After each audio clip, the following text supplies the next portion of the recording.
पवित्र शास्त्र बाइबल आध्यात्मिक मार्गदर्शन की प्रस्ताव के खजाना के रूप में भरल बा। एकर उद्देश्य सगरी मानव की इतिहास में परमेश्वर का योजना और उनकरी उद्देश्य के प्रकट करेला। पौलुस कहलन, सगरी पवित्र शास्त्र परमेश्वर की प्रेरणा से रचल गई और सिखावे, ताड़े, सुधारे और धर्म की शिक्षा खातिर उपयोगी हवे, ताकि जे केहू परमेश्वर का होखे उ कुशल से होखे और हर एगो भल काम जिंदगी खातिर सजल रहे। जिंदगी के राह कार्यक्रम का यह लक्ष्य है कि सगरी बातन में आप सबका दिशा निर्देश करें, मने रास्ता दिखावी। कृपा करके देखी, सुनी, ताकि परमेश्वर आपकी जिंदगी का मार्गदर्शक बन सके। प्रिय श्रोता, ये अध्याय के पीढ़ी के जनगणना, ये गिनती के किताब के एगो नया भाग के शुरुआत है। नया पीढ़ी देश में घुसे के तैयारी में बिया। गिनती के किताब के शेष भाग यही तैयारी से भरल पड़ल बा।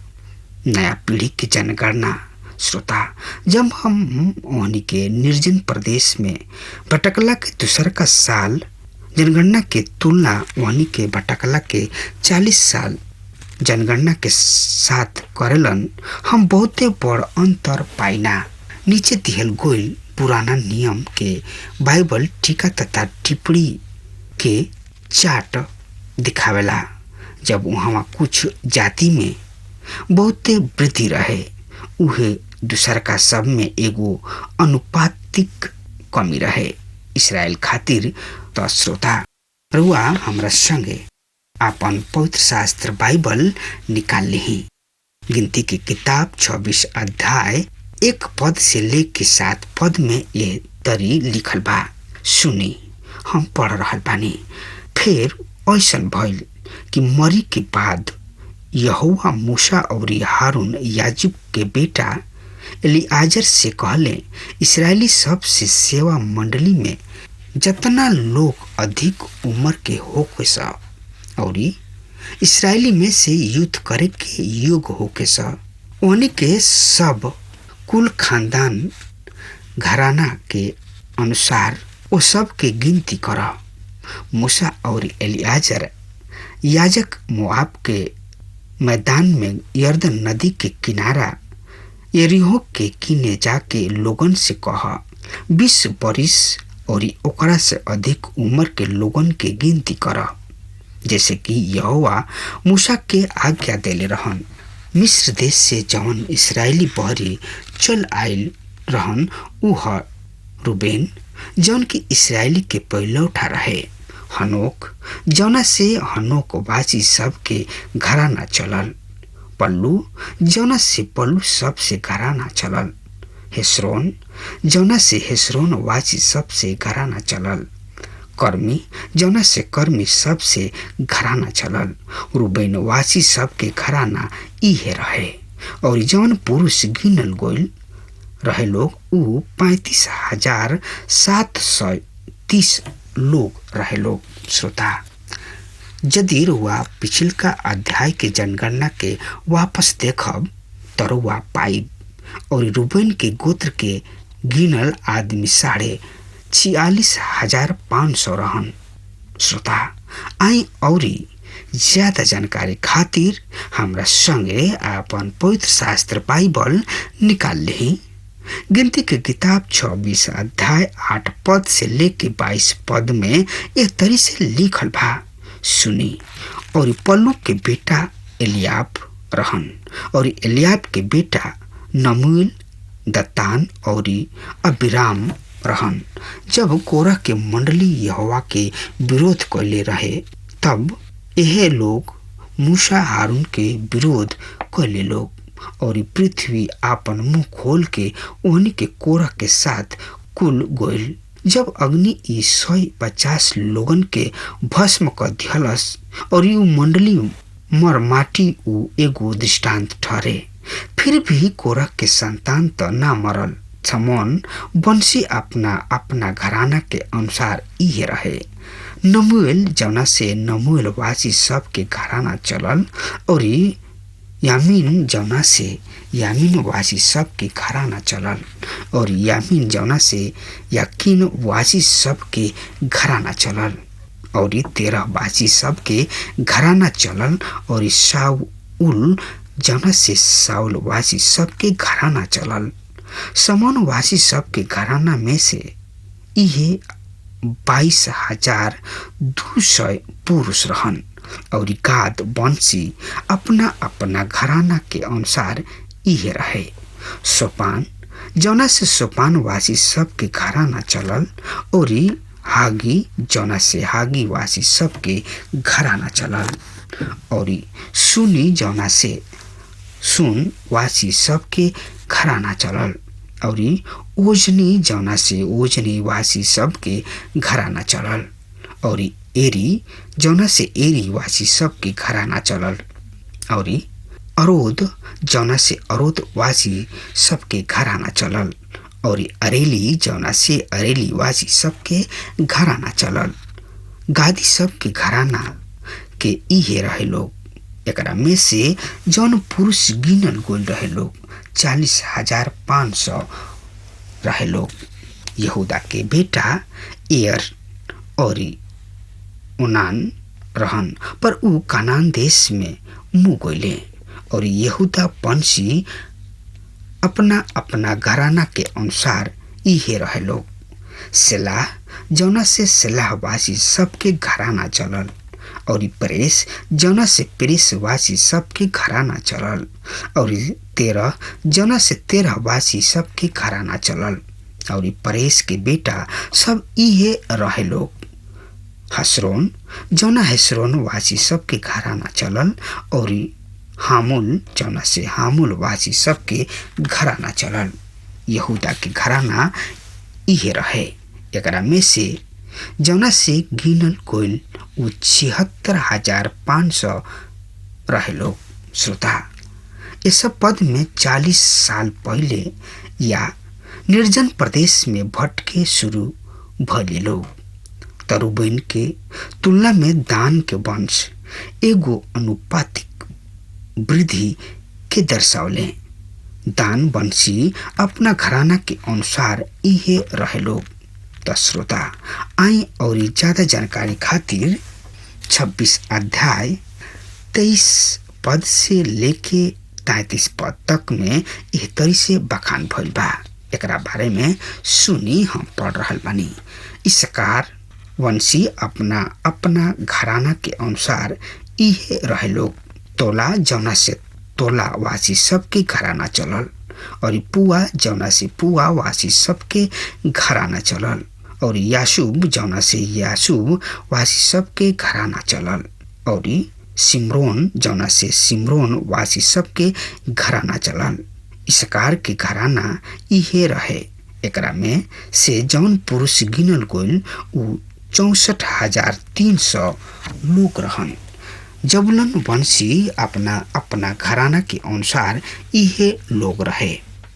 सेरेद जौना से सेरेद वासी सबके घराना चलल और एलोन जौना से एलोन वासी सबके घराना चलल और यहलेल जौना से यहलेल वासी सबके घराना चलल।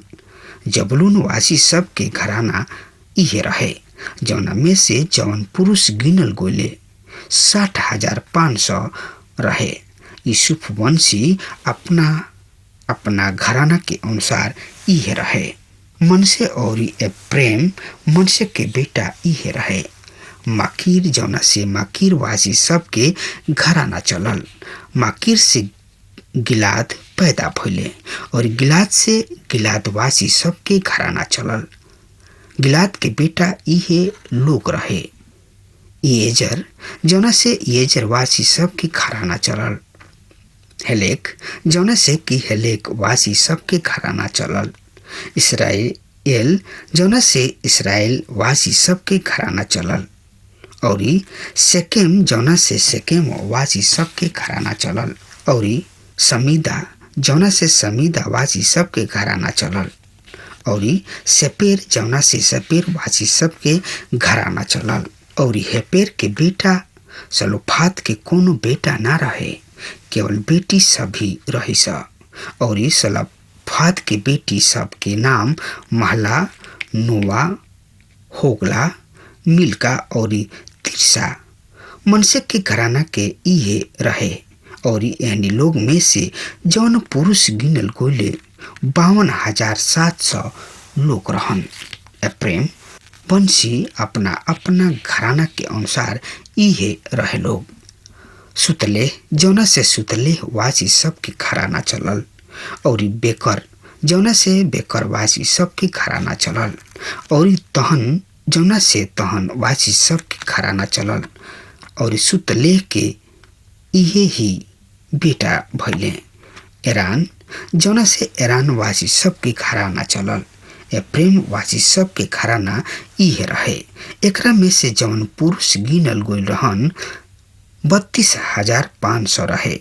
यूसुफ वंशी अपना घराना के अनुसार इहे रहे लोग। बिन्यामीन वंशी अपना अपना घराना के अनुसार इहे रहे लोग। बेला जौना से बेला वासी सब के घराना चलल और अहिराम जौना से अहिराम सब के सब घराना चलल और सपुपाप जौना से सपुपाप वासी सब के घराना चलल और हुपाम जौना से हुपाम वासी सब के घराना चलल और बेला के बेटा अर्ध और नमान रहे।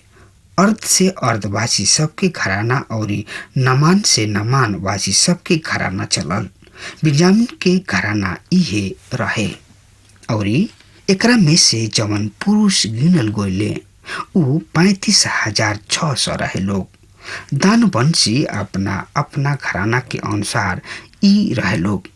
सुहाम जौना से सुहाम वासी सबके घराना चलल। दान के घराना इहे लोग। सुहाम सबके घराना सब में जौना पुरुष गिनल गोल रहन उ कुल 64,400 रहे लोग। श्रोता, पिछिल का जनगणना पर दान के बारे में कहल गोल और दान के खानदान में गिनल गोल पुरुष 62,700 रहे लोग। गिनती के किताब 1 अध्याय के 39 पद में तथा दूसर का शब्द में दान के गोत्र 1700 आदमी सब बदले, पर दूसर का जनगणना बतावता कि इस्राएली सब के 1,820 आदमी सब से कम रहन। पुरनका पीढ़ी निर्जन प्रदेश में मुँह चुकल, ठीक जैसे कि परमेश्वर उन के बतौले रहन। तोहनी लोग के लाश तथा लोथ इस जंगल में पड़ल रही और तोहनी लोग में से 20 बरिस के या ओकरा से अधिक उम्र के जतना गिनल गोल रहन उन्हीं के हमरा पर कुड़कुड़ात तथा बुड़बुड़ात रहन सा। त श्रोता, हमरा संगे आई ए अध्याय के पढ़ लिहल जाओ। तरुआ हमरा संगे गिनती के किताब 14 अध्याय 29 पद में एह तरी से लिखल बा। तोहनी लोग में से 20 बरिस या ओकरा से अधिक उम्र के जतना लोग गिनल गोल रहन और जौन हमरा विरुद्ध कुड़कुड़ात रहे लोग उन्हीं के लाश यही जंगल में पड़ल रही। श्रोता, आई यही लगले गिनती की किताब 26 अध्याय 44 पद से लेके 61 पद में एह तरी से लिखल बा। सुनी, आशेर वंशी अपना अपना घराना सब के अनुसार ई रहे लोग। यिम्ना जौना से यिम्ना वंशी सब के घराना चलल और बरिया जौना से बरिया वंशी सब के घराना चलल और बरिया के बेटा ई रहे लोग। हेबेर जौना से हेबेर वंशी के घराना चलल और एलिएल जौना से एलिएल वाची सब के घराना चलल। आशेर के बेटी के नाम सेरह रहे। आशेर वासी सब के घराना इहे रहे लोग और एहनी लोग में से जवन पुरुष गिनल गोल रहन 53,400 रहे। नप्ताली वंशी अपना अपना घराना सब के अनुसार ई रहे लोग। इसहेल जौना से इसहेल वासी सब के घराना चलल और गुनी जौना से गुनी वाची सबके घराना चलल। एसेर जौना एसेर वाची सबके घराना चलल। और सिलेम जौना से सिलेम वाची सबके घराना चलल। नप्ताली के घराना इहे रहे लोग, यानी लोग में से जौन पुरुष गिनल गए रहे लोग 45,400 रहे लोग। इसराइली सब में से जौन पुरुष गिनल गए रहे लोग वो 6,01,60 रहे लोग। फिर यहोवा मूसा से कहले, एह लोगन में ई जमीन यानी के निज भाग होके खातिर यानी के नाम के गिनती के अनुसार बांट दिहल जाए। बड़ घराना के निज भाग तू बढ़ा दिह और छोटका घराना के निज भाग तू कम कर दिह। हर एगो के ओकर भाग गिनल लोगन के अनुसार दिह। पर देश के चिट्ठी डाल के बतीह उ अपन निज भाग अपना पूर्वज के घराना के नाम के अनुसार पावे। घराना छोट होखे या बड़ ओकर निज भाग चिट्ठी डाल के बाटल जाए। फिर लेवी सब में से जवन अपना घराना सब के अनुसार गिनल गोले इह गिरसोन से निकलल गिरसोनवासी सब के घराना, कहात से निकलल कहातवासी सब के घराना और मरारी से निकलल मरारी सब के घराना। लेवी सब के घराना ई रहे।